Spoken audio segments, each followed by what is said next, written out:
Isn't that just typical teenage girls to say something so hurtful? Right? It hurt So my feelings. hurtful, so hurtful. It does hurt my It feelings. absolutely hurts. It hurts. And I don't think kids understand that hurt until they become a parent. Right. And she'll understand it. Yeah. She'll understand it. Welcome to They Come with Instructions, the podcast, where we share biblical principles for real life matters. I am Renee Anderson. I am a mother, a mentor, and a friend. I'm also the author of a book entitled the same. They Come with Instructions, Biblical Principles for Raising Children. Listen, listen. You are in for a treat. Because if you watch the episode part 1, you already know how engaging and fabulous the conversation is going with my guest, my mentor and my friend, Miss Paula Adams. And now the conversation continues from part 1, talking with Paula Adams. Did you find being a single mom challenging?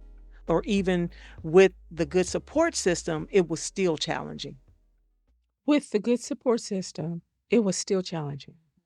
Challenging for a number of reasons. I already talked about being in spaces where you're the only parent and other children have both parents. So, school activities, birthday parties, you name it. A lot of times I'm making small talk and out there by myself. So that was a challenge. And then I disciplined my children with my words and taking things from them. I didn't spank them. And I don't know how I feel about that now, but sometimes I think they got the best of me because I didn't spank them. Like they would gang up together and it'd be them against me. And I had to, kind of work through that.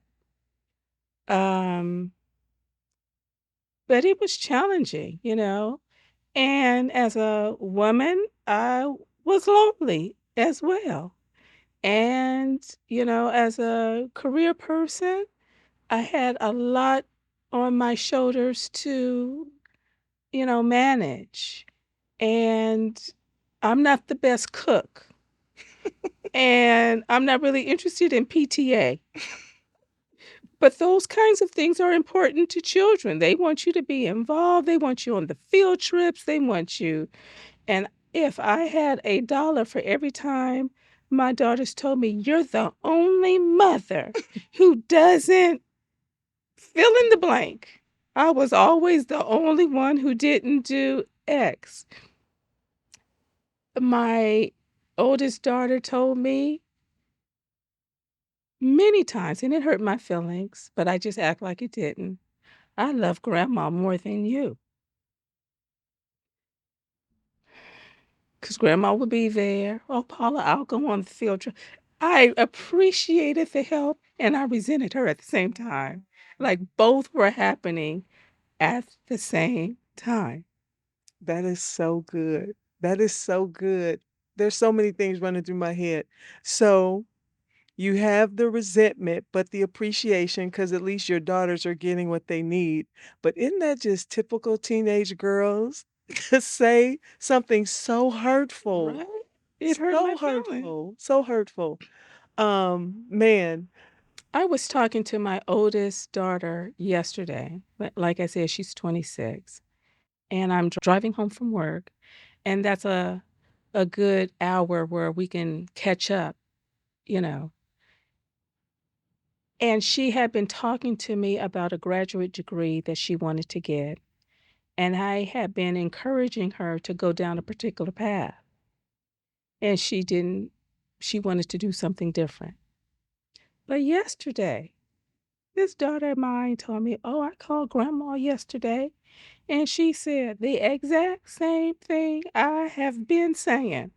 So I decided, since grandma said I'm gonna, and I just, grandma said it. At a certain point in time, I just had to accept if Imma play second to somebody, I guess grandma's the best person to play that role too. But it does hurt my It feelings. absolutely hurts. It hurts. And I don't think kids understand that hurt until they become a parent. Right. And she'll understand it. Yeah. She'll understand it. I wanted to go back and because you mentioned the trips every other year with your daughters, and someone listening to this probably can't afford it. Because, right, single parents, most of the time you're living life off of one income. Sometimes that income might be off of government assistance.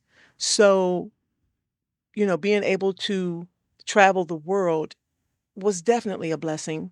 I definitely wasn't able to do it on the scale of what you were, but we took family trips. We went to Disney World, not just Disneyland when I had just my older two boys, and we would go to different family functions out of state. But I want to highlight, and maybe you can reiterate it also, is the benefit of exposing your children to more than just the space where they live. And I think that's ultimately the lesson you were trying to instill in them, is that there is so much more to life than just what is in our immediate surroundings. And that lesson, that principle applies to anyone Yeah. of any financial scale, because you can live in the hood and still take your children to the beach, right? Doesn't cost you any money. You can live in the hood, but still maybe take your children to a museum, that costs little to no money. You can live in the hood, or not necessarily even be in the hood. I make reference to the hood because that's where I was raised. But you can still have limited resources and funding, but still expose your children or instill that lesson to not just settle for life or just become comfortable in the life that that there's so much more to life. You said it as the world is a big place. So don't just settle for the first man that whispers in your ear and smiles in your face, or for your son. Don't just fall in love or want to make your wife the first woman who bats her eyelashes, or so yeah, the world is a big place, and don't just become too comfortable with where you are. Be willing to broaden your exposure and your horizons. I do wanna just clarify one thing. Mhm. My daughters and I live a very modest lifestyle. I don't have fancy furniture, furnishings. My kids never had a TV in their room, ever. We only ever had 1 TV in the entire house. We didn't I didn't spend money on things That's good. on purpose. Mhm. That money went into my travel account, and I would save it for 2 years, and then whatever I was able to have in there would determine what kind of vacation we took. Mhm. There were years where the vacation looked like a trip to San Diego, SeaWorld, Mm. and then there were other years where it looked like going to Hawaii or somewhere else. But it was intentions on my part to use my resources to show them something. So I would say to anyone who's on a fixed income, all of us can examine how we spend our money. And I think in most households, there is some level of overspending, even if it's only $20 a week or $20 every other week. But add that up over the course of a 24-month cycle, you could have something in your pocketbook and take a trip to get on the Amtrak train and go up to Santa Barbara. There's something that you can do to show your family, your children, something out of their normal neighborhood Mhm. or their normal school experience or, whatever that looks like. Now, there were some years that were easier than others. Mhm. And there were some years I was going to the pawn shop pawn and jewelry to make it happen, and then I figure out how I get my jewelry back later. Mm. The choices that we make. So it wasn't always about being affluent. It was about me being very intentional about what I wanted them to see. That's so good. That's so good because people see the outside, but people don't know the sacrifices inside. So to hear you say that you were going to a pawn shop, Mhm. like that's a big deal. And people really don't even consider that. But the savings and the sacrifice, Mhm. the savings and the sacrifice, like you make choices on how you want to live and the quality of life that you want to have for your children and make those choices, the savings and the sacrifices. And one thing that I feel is necessary to say is that it's not forever. Like the sacrifices, it's for such a short amount of time, Right. and that once you've gone through that period, it's all worth it, because then at least you walk away at the end of the day, you can walk away with the consciousness that I did my best. Right. It's not forever. I remember vividly when I first got divorced. So within a year or so of divorce, wanting to sell my house because it was so challenging to Mhm. make that house payment. I didn't know what to do other than just to go live in an apartment, sell the house. I'm suffocating. And my coworker said, "Paula, whatever you do not sell your house." But I was at that point in time, I was drowning. And I had to live in that space for a good couple of years until I got my next promotion. And then I got a cost of living raise. And then that gave me like a little bit of breathing room. But there were some rough years.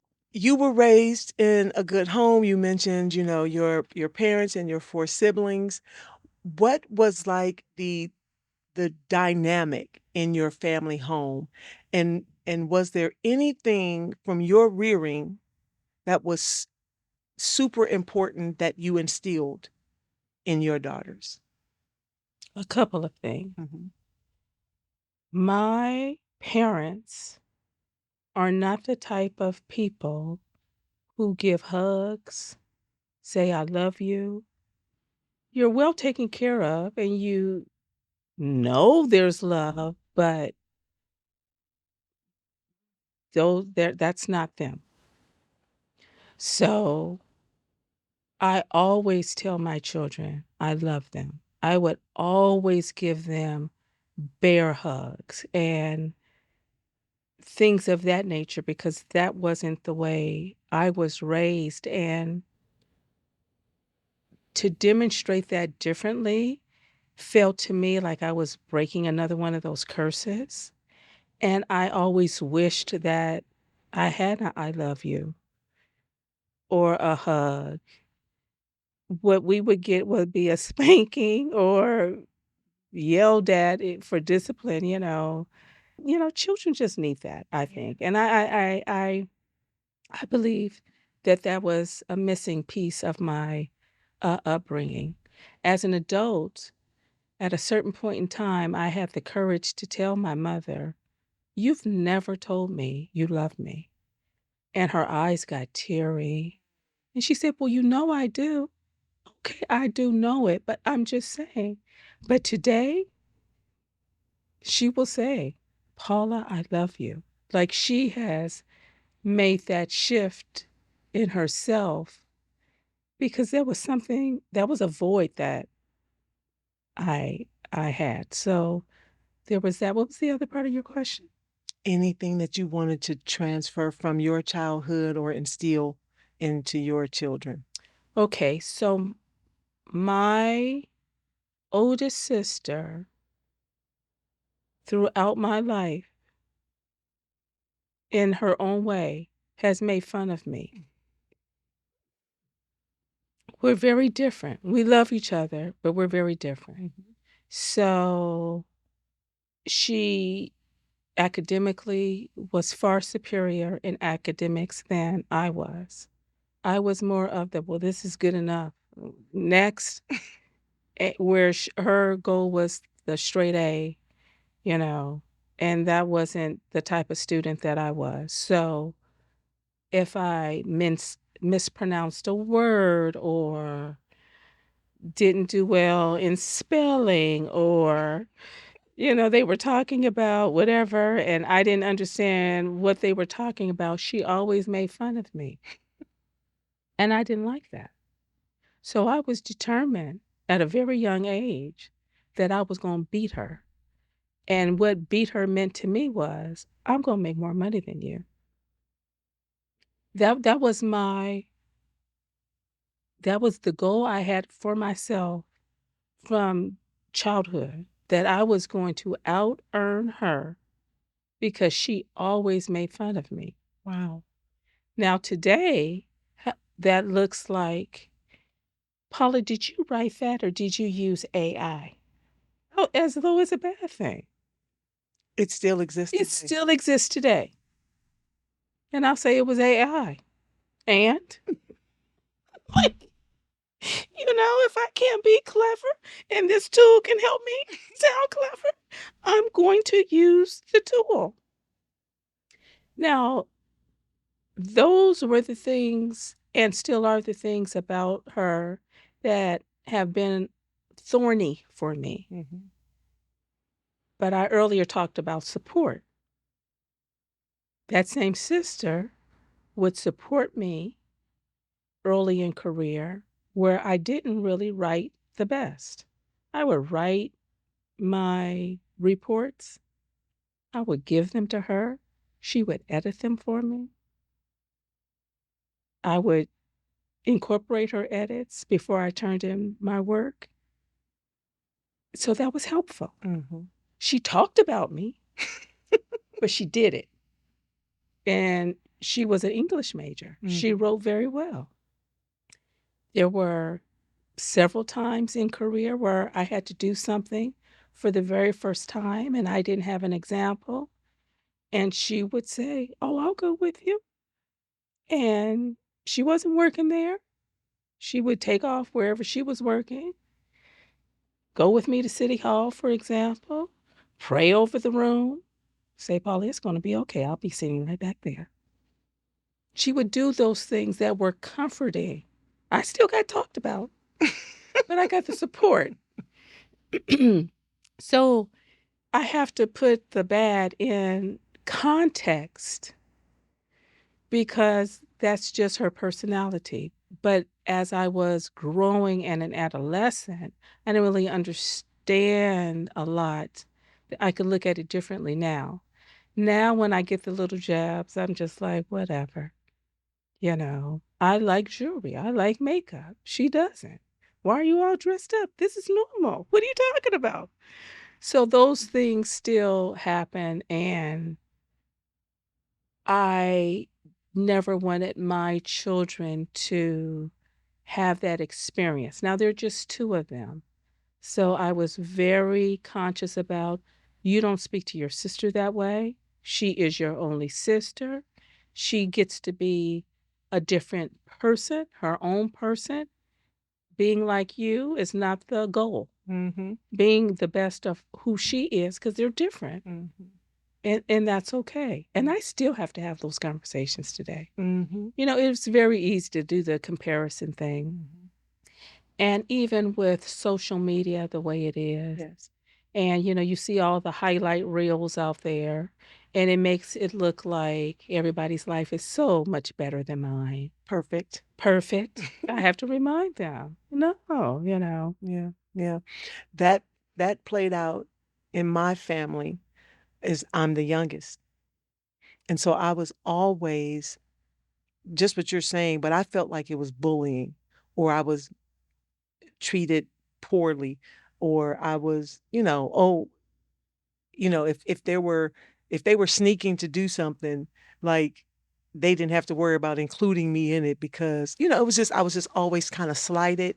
And so I was always very much when it was just Duke and Jason, Duke, don't treat Jason that way. That's your little brother, like, and then even with Right. Caleb and Micah, do not treat your little brothers that way. So it was always like just being the youngest and the littlest mindset of how that sibling relationships played out. I think similarly for me too. Was there a favorite child in the Taylor household? I think I think my oldest sister is the favorite. I think she's the favorite of my father, you know. I think that I used to be the favorite of my mother, but I think one of my other sisters has taken that place now. I don't think that there is, any obvious treating folks differently. I didn't really necessarily feel that. I was the child who always felt different for some reason. I always wanted to go to, special events, maybe where my siblings didn't want to go. So I got to meet more family members because I was willing to go with my dad or whomever to the family reunion or the picnic or the funeral or whatever where my siblings weren't interested. Mm-hmm. So I know all the family members. When I was growing my career, there were some years where I had to travel a lot. Mm-hmm. And in any city that I went to, I was intentional about meeting up with who lived in that town, Mm-hmm. whether it be a third, fourth cousin or whatever. So when we go to family reunions, everybody knows Paula, but they don't necessarily know my siblings. And I get talked about that too. But that was just, I just had this different personality than they did. Not all of them. My oldest sister points it out till this day, you know. Um, so a favorite, I don't necessarily I think that there are favorite things about each of us That's good. that my parents enjoy. Yeah, I pose that question only because so many families, encounter that. And so I want to have those conversations, right? Like Yeah. sometimes it happens, very seldom is it intentional, but I think that perception sometimes exists. But at the end of the day, we're all different children. We're r- all unique. Right. We have different personalities, different temperaments. Some of us are more endearing Yeah. than others. And, introverts or shy personalities, you just respond and interact differently. So just wanted to point that out. Would your daughters say that you have a favorite? Yeah, they both think the other one is my favorite. Okay. They both think it. Uh, and at different times, they are my favorite, depending upon what's going on. But I love them the same. They're very different women. They're very different women, very different personalities, different interests, different ways of, sort of moving around the world. Yeah. Uh, they have common things that they like, and I believe they got it from me. I love going to concerts. They do too. So those are things they'll do together. They do like to travel, so they have taken a couple of trips to Europe, just them two. Wow. So they like that. But, going out to just everyday dinners or having a large group of friends, one has a small group of friends, and they're just very, very different. Very different. Yeah. I have seen people come up to you crying and in appreciation for just kind of who you are and what role you've played in assisting them. And I personally know, and I don't even know all, but I know a large number of people that you have helped professionally. Um, why was it important to you or for you to help people? So my grandmother on my father's side was a life member of the YWCA. Mm. The YWCA is a service organization. And every year, my grandmother, there were 11 grandchildren, 5 from my mother and father, and then 6 others from other aunts, 11 of us total. And every year, my grandmother would take one of us on her summer vacation, wherever she was going that summer. There were times where we had to stay at the YWCA because in certain communities, Black people weren't allowed to stay at certain places. So that's how my grandmother was connected to the YWCA, and it's a service organization. So from childhood, service was a part of our life. Staying at the Y was a part of our life. Staying connected to family members who live in other cities and states when you go visit and you have to stay at their house, staying connected. All of that was a part of my upbringing. So I've always been connected to service. Now, that transition with my father in the form of he always served at the LA mission certain times of year because my grandmother, his mother, was service oriented. So that's how it showed up in his life. When I went off to college, I was in a couple of service clubs.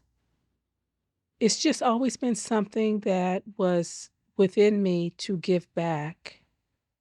And in giving, I'm getting, and a lot of times I don't know that people really know that when you give, you really are rewarded in ways that are so profound that money, a gift, nothing can give it back to you the way it feels to be helping someone out.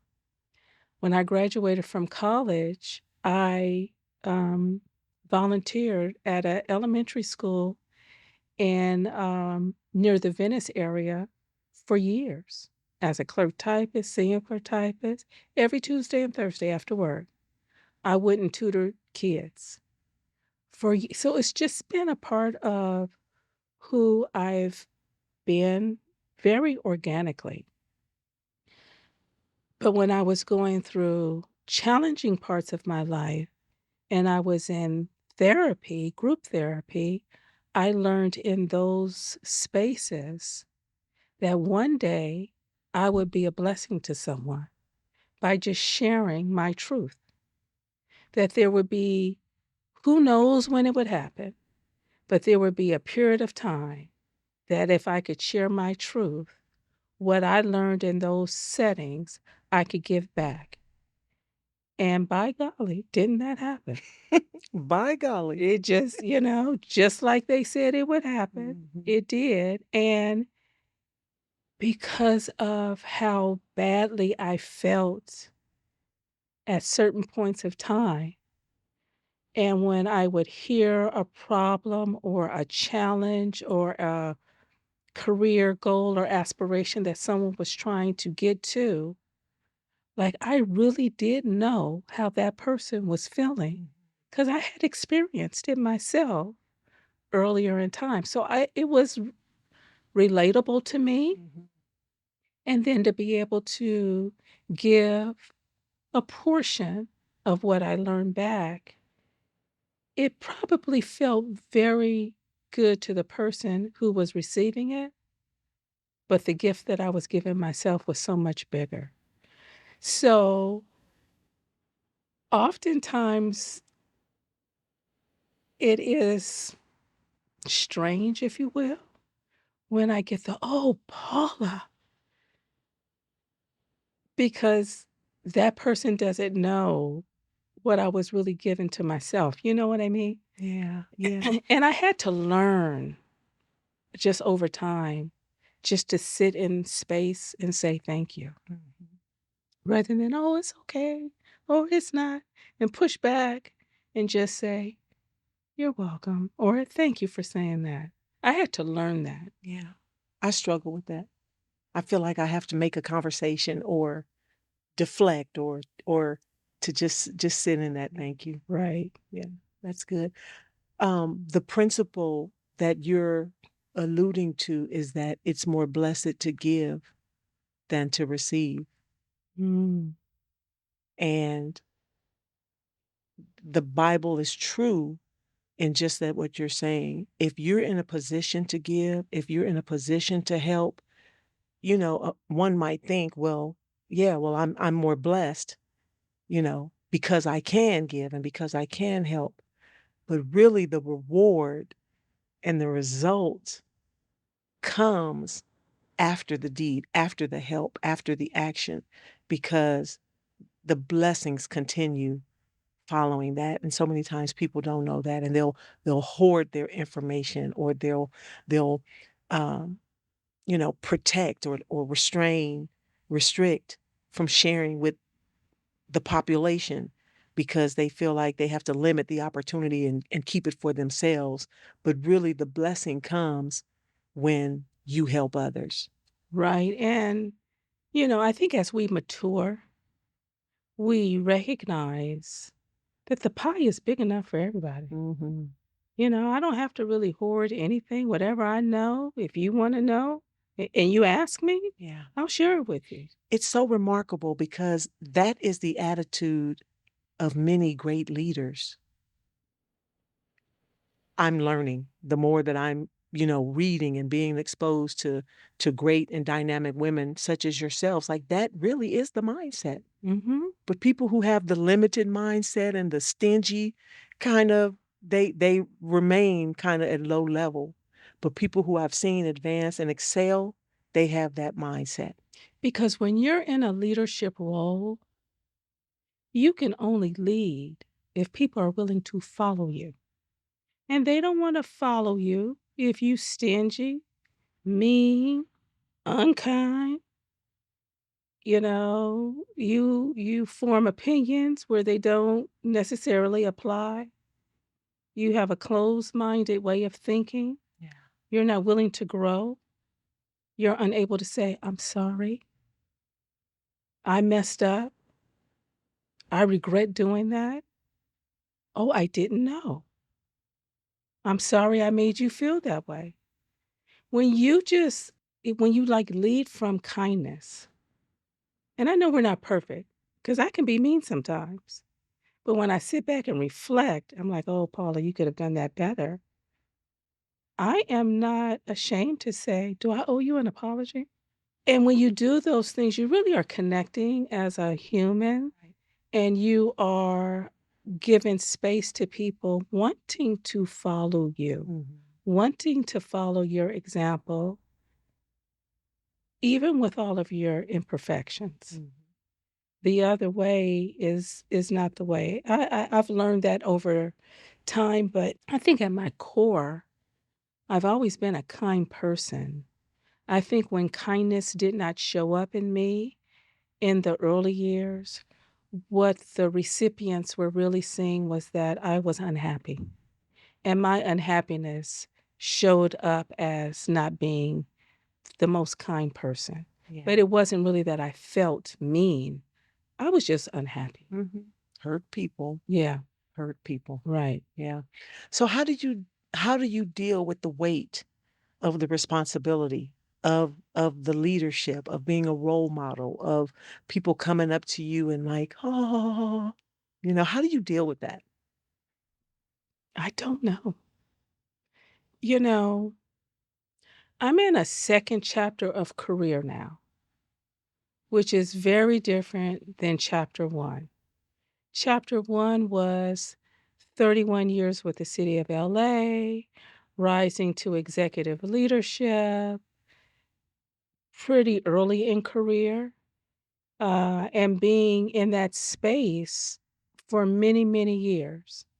I was really proud to wear that at that time because I was proud to be that example for my daughters.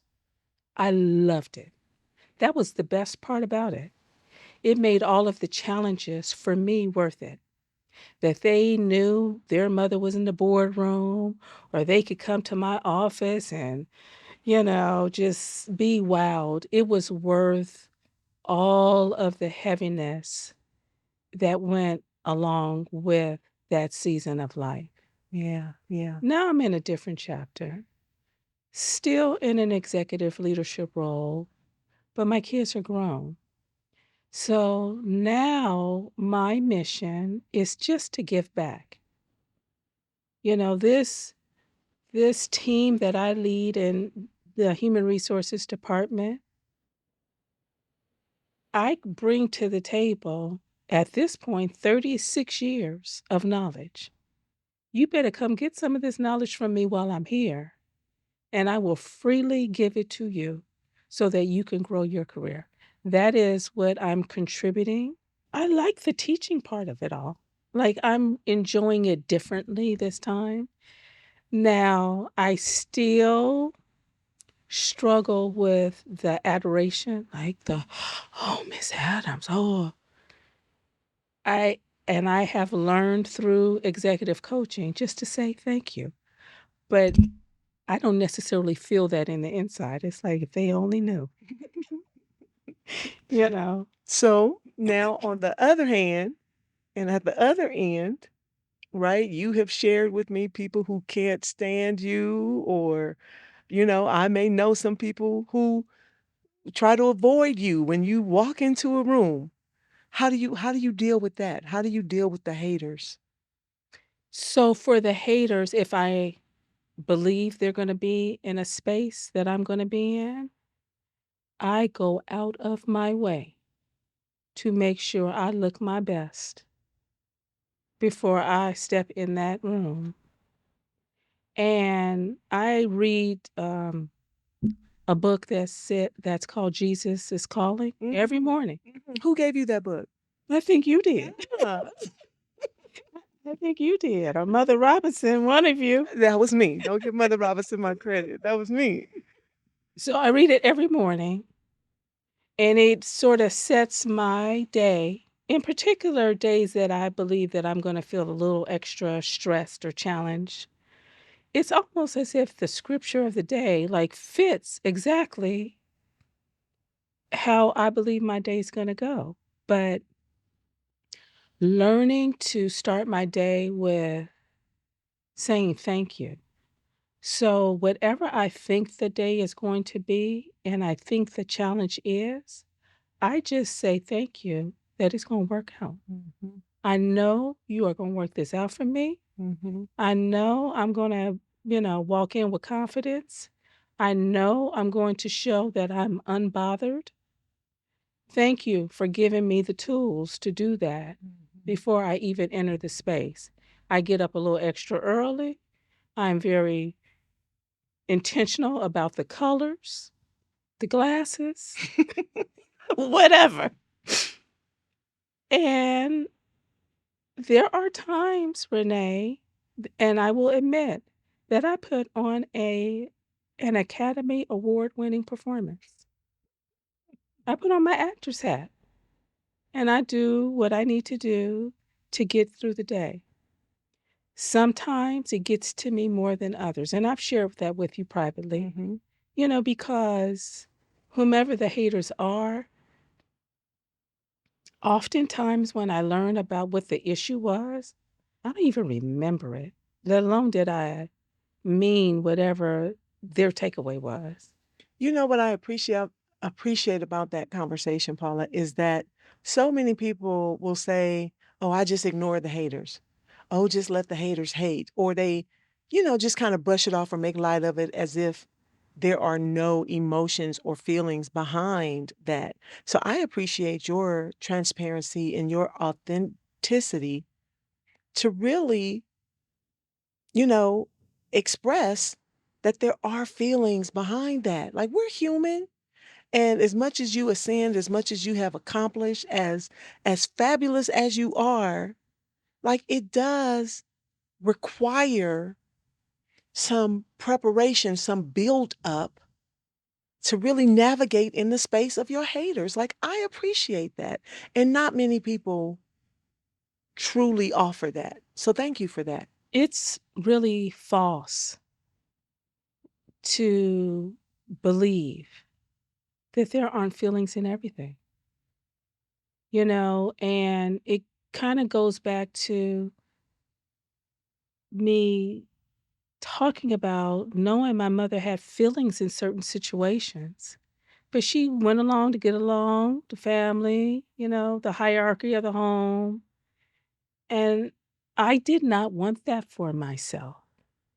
And, you know, being able to express to my boss all those many years ago, I'm in pain right now and I don't know what to do.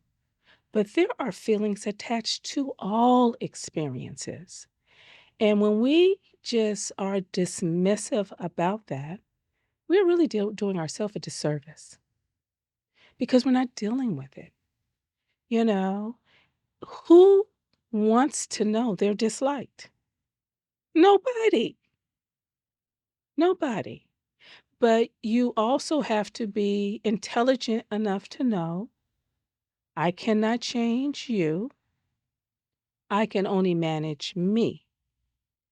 And let me be clear about what I am feeling so I know how to manage me in this environment that I'm going into. And it does take preparation, And when I walk in a room, I've been told that I show up as confident and I exude confidence. And I will say to the world, I don't always feel that. And acting out the part sometimes is what it requires. Other times I feel confident. Sometimes I do, sometimes I don't. Mhm. But if I'm not true with myself on my feelings, how can I pivot to the different, spaces that we're in? In the course of a day, sometimes you in the in crowd, a couple hours later, you in the out crowd. In, out, in, out. You got to be able to recognize what you're feeling and why in order to be able to pivot. And when I talk about putting on my actor's hat or winning an Academy Award, I share that with people in my department at times, and their eyes get big. I also share with them when you give me an assignment to go deliver a speech, I don't just walk in there and talk. I have been practicing this for a minute, like we should as a professional. It doesn't just happen. So, sharing those things with others, again, you get back more than you're giving, but, people just don't, this world is so pretend, it's so fake, and I don't want to be a part of the fakeness. But yes, no one wants to be disliked. No one wants to feel like they're not in the in crowd. No one wants to feel like they're in the outer circle. When you say inclusivity, people want to feel like they're included. No one wants to feel excluded. Mhm. And just because you're the boss, the supervisor, doesn't mean that you're in the club. Right. That's so true. That's so true. That's so true. Years I never got invited to lunch, but I know lunches were happening. Yeah. I just never got the invitation. Yeah. Is there anything that you would do differently, either parenting or professionally? I wish, you can't roll back the hands of time, but Right. I do wish that I recognized earlier in life how I made people feel in certain scenarios. I have no excuse for anything. I just had so much on my plate and I'm trying to make it from here, there, and elsewhere, and I'm thinking about I just didn't think about it until the kids were raised, and then the house was quiet, and I had time to be reflective. Or maybe I ran into someone a few years later, and we had an opportunity to have a conversation, and then I was enlightened. I just wish that I was more aware earlier in life, and I could have made some adjustments earlier. So that's something that I would do differently. With my parenting, what I would do differently is I wouldn't have been on my Blackberry as much. I would have been more present for the dinner conversations rather than worrying about responding to the email or thinking I was so important I had to stop everything and attend to it right now. I wish I would have learned that lesson much earlier. That's so good. So good. One of the missions of this podcast and what I believe is my responsibility, my ministry, is to encourage single parents.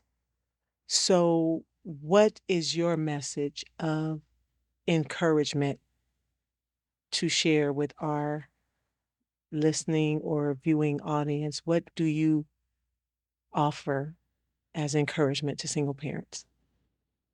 I mean, I would say that it is a blessing to be a parent, just to be able to have the opportunity to parent someone is a blessing. Mhm. So know that first and foremost. The emphasis on being married or being single, it's important for the family unit, but it's more of the blessing in being someone's parent than the single versus being married. So don't be ashamed of your status. Focus on the blessing that you have been given in order to be an example to this human being in rearing them. All human beings don't get that opportunity.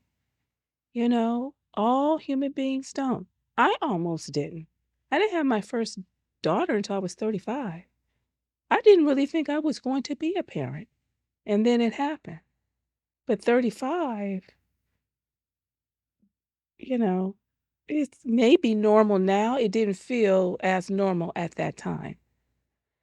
So I would say to the single parent, focus on the blessing of being a parent and use that blessing to the best of your capability to deposit into this human that you're responsible for.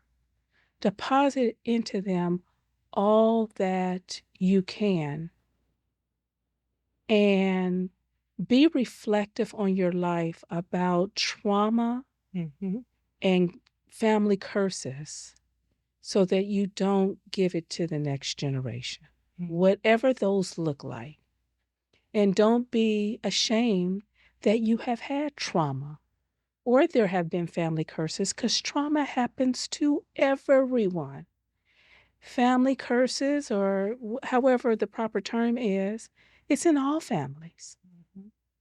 Mhm. So I would just say young person, middle-aged person, grandparent, great aunt, whoever is the guardian, the parent relationship, focus on the blessing that you have been given, and everything else will fall into place. That is so powerful, because we have the power to break generational curses. And what we can't do in and of ourselves through our own choices, through seeking help, thank God that we have our creator, right? Who enables us and empowers us to break those generational curses. And so, even though we have access to the power, it still requires work from us to do it. And so what you just said is so powerful. What would you say is the most rewarding part of being a single mom? The most rewarding part for me Mhm. is I am in charge of every facet of my life, and I love it. I love being able to make my own decisions. I love being in charge of my home. What it looks like, what it feels like, how quiet, how noisy, whatever the case may be, I am in charge and I love it. And nothing against married families. But when I listen to married parents talk about, well, I have to ask my husband, I have to ask my wife, I have to sit back and pause. Like, I love that I don't have to ask anybody. I love it. I love being able to just manage this the way I want to. So I always get my own way. I get to make those decisions. I'm sorry, I do love it. You don't have to apologize for that. That is a blessing in and of itself. What is the biggest lesson that you've learned about yourself from being a single mom, a single parent? That the challenge of parenting and feeling like I've made errors. Like there's no parenting relationship that's perfect and they turn out okay.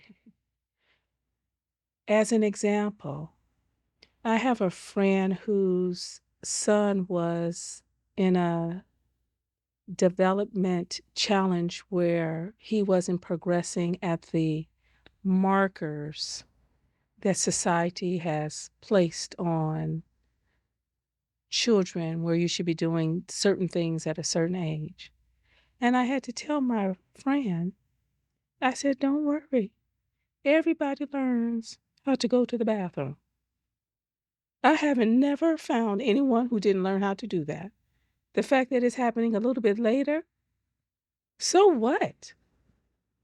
My youngest daughter, she went to kindergarten twice.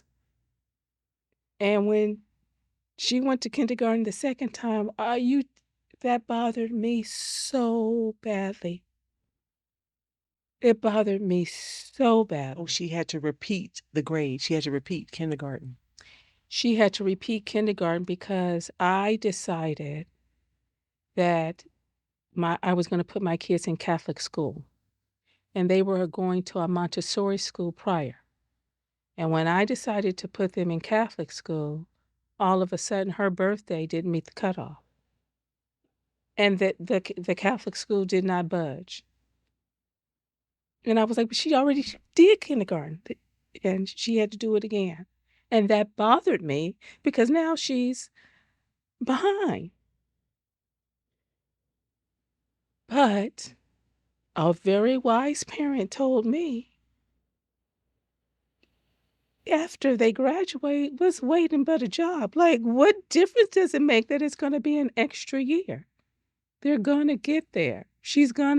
Paula, it's going to be okay. Relax, in other words. So I guess that would be the thing that I've learned, that we put societal pressure on our shoulders,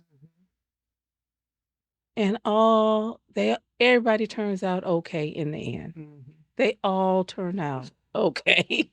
We as parents and the Right. children. They all turn out okay. And if we are the best parent we can be and we are teaching properly, at a certain point in time, we have parented properly. Yeah. Then we're relying upon that child to make good decisions because we know we laid the right foundation. Sounds like you read my book. I did.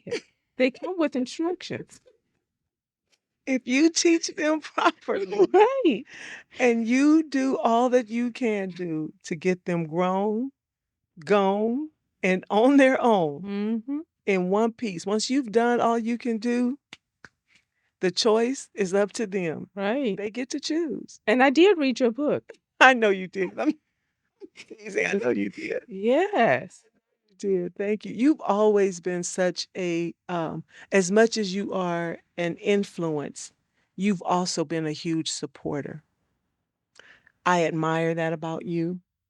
And I appreciate that about you because most times in the relationships that I've experienced, people are incapable of doing both. Mm. And you are such a gem to me, such a jewel to me. And my son, Duke, was here a couple of weeks ago, and we were in the car, and you called, and you said, "Hey, Renee, I need to pick your brain about something."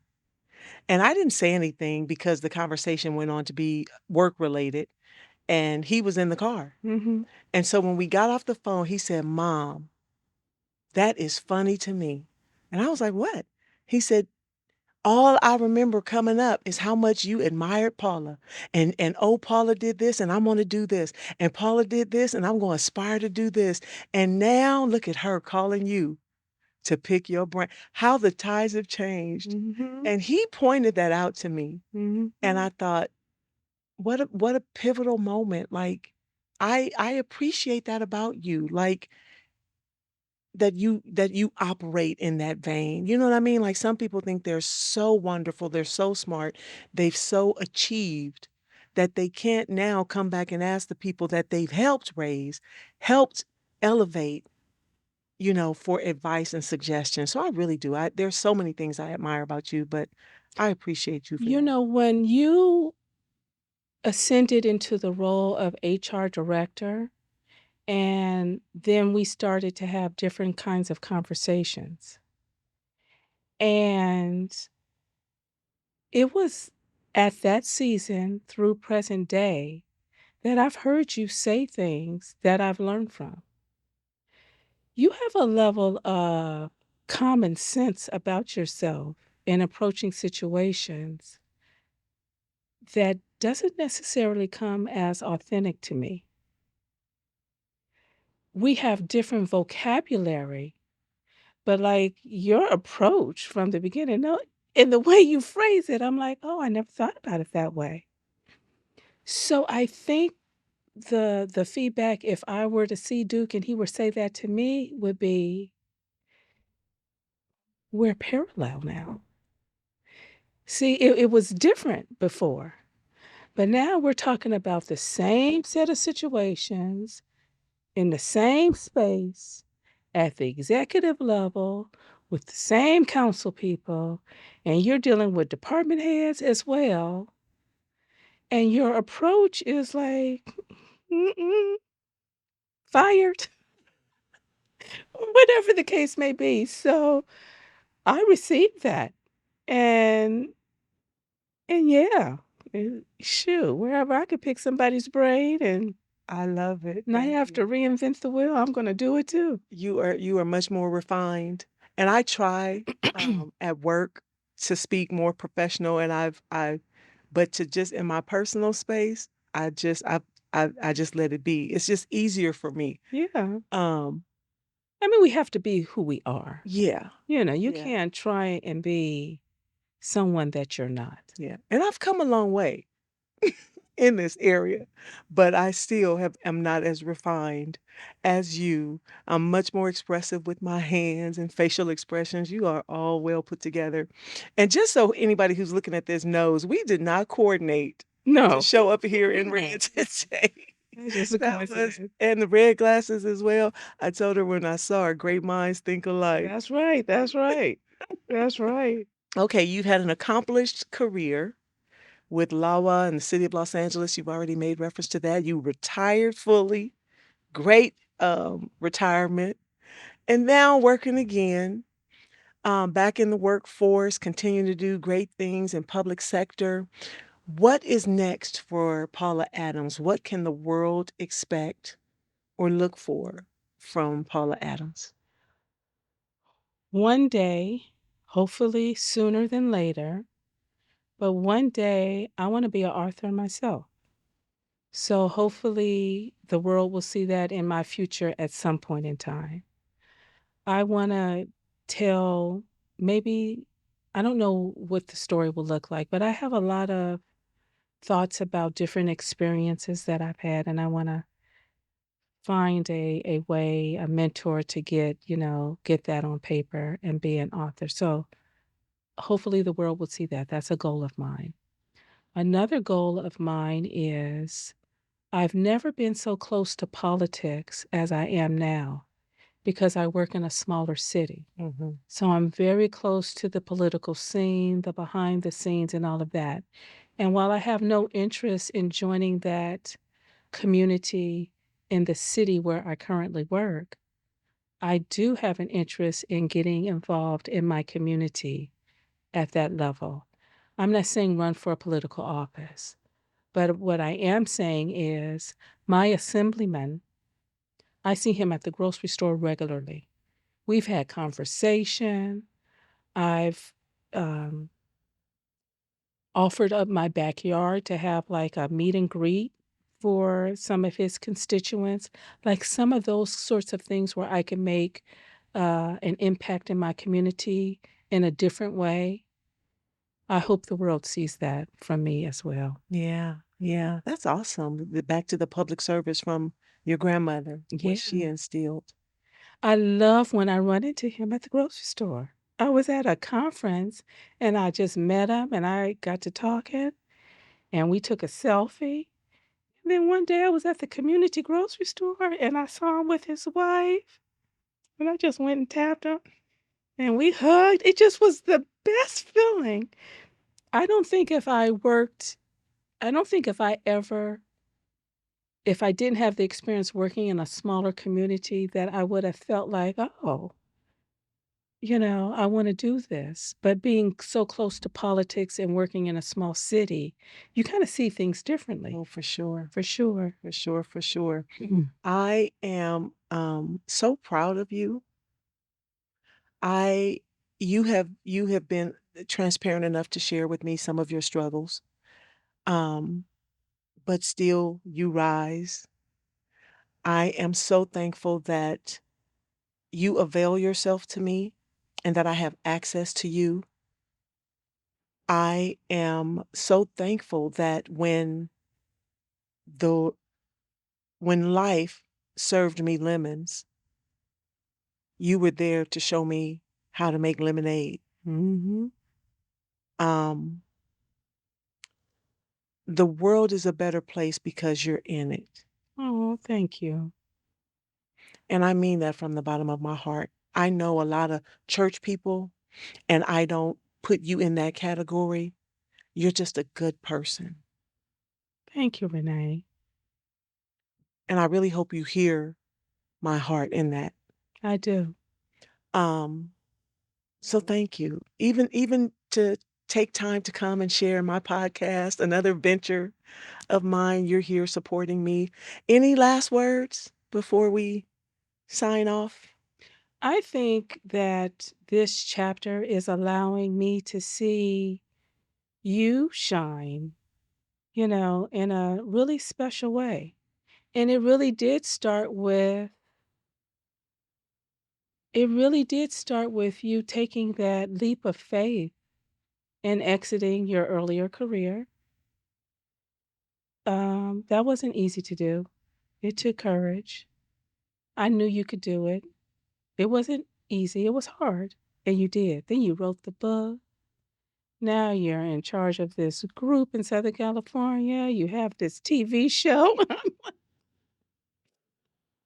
you know, it's wonderful to see. It's wonderful to see. And I hope that, you are showing to other young women and men, a path to prosperity without being conceited or fake or, any of those sorts of things. And I think that uh, we all can be like the example